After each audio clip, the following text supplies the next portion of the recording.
ရင်မွေးကိုအရေးမပါဘူးလို့ထင်တယ်ဒီဗီဒီယိုစောင်းအောင်ကြည့်ကျွန်တော်မေးစရာတခုရှိရဲဥပမာမိတ်ဆွေကအင်တာဗျူးတွေတွားမယ်ဒါမှမဟုတ်ရင်ကိုယ့်ရဲ့ first date တွားတွေ့မယ်ဆိုပါစို့အဲ့ဒီနေ့မှာကိုက outfit တွေတေချာရွေးမယ်သပင်းတွေတေချာပြင်သွားမယ်ဒါပေမဲ့ဘာကြောင့်ကိုယ့်ရဲ့တကူကြီးအနံ့ကြတော့မှလုံးမစင်စားပဲနေမှာလဲဟုတ်တယ်မလားတော်တော်များများရေမွေးကို luxury လို့မြင်တယ်ချမ်းသာတဲ့သူတွေပတ်စံပိုတဲ့သူတွေတုံးတဲ့အရာလို့မြင်တယ်ဒါပေမဲ့ကျွန်တော်เนี่ยကတော့လုံးဝအမြင်မတူ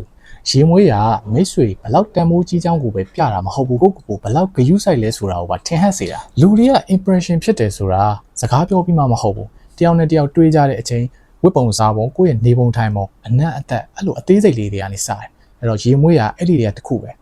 တယောက်ကမိတ်ဆွေအနားကိုရောက်လာတဲ့အချိန်ကိုသာရေမွေးဆွတ်ထားမယ်ဆိုရင်ဒီလူကတန်တန်ရှင်းရှင်းရှိလိုက်တာတကူကြီး high ချင်းကောင်းလိုက်တာဆိုတဲ့ feeling ကိုရစေတယ်ဒါကြောင့်ရေမွေးကတစ်ဖက်လူရဲ့ကိုယ့်အပေါ် impression အတက်အကျကိုဆုံးဖြတ်ပေးမယ်အရာတွေကတစ်ခုဆိုရင်လည်းလုံးဝမမားနိုင်နောက်တစ်ခုရှိသေးတယ်တစ်ခါတလေရင်မွေးကသူများအတွက်ကိုပဲဆွတ်တာမဟုတ်ကိုလည်း effective ဖြစ်စေရကိုကြိုက်တဲ့အနံ့ကိုဆွတ်ထားတဲ့နေ့တွေမှာဆိုရင် confidence လည်းပိုရှိစေရတနေ့လုံးနေထိုင်ရတဲ့ mood ကလည်းပိုပြီးကောင်းစေတယ်ဒါတွေကတစ်သေးလေးလို့ထင်ရပေမဲ့အကျိုးသက်ရောက်မှုရှိတယ်ကျွန်တော်ပြောချင်တာကလူတိုင်း expensive perfume တွေဝယ်သုံးရမယ်လို့မဆိုလို့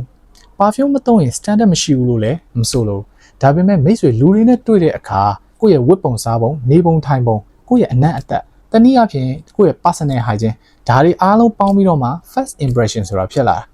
ဆိုတော့မိတ်ဆွေအတွက်ရေမွေးကအရေးမကြီးသေးဘူးလားဒါမှမဟုတ်ရင်စမ်းမသုံးရသေးတာလား comment မှာဆွေးနွေးသွားလို့ရပါတယ်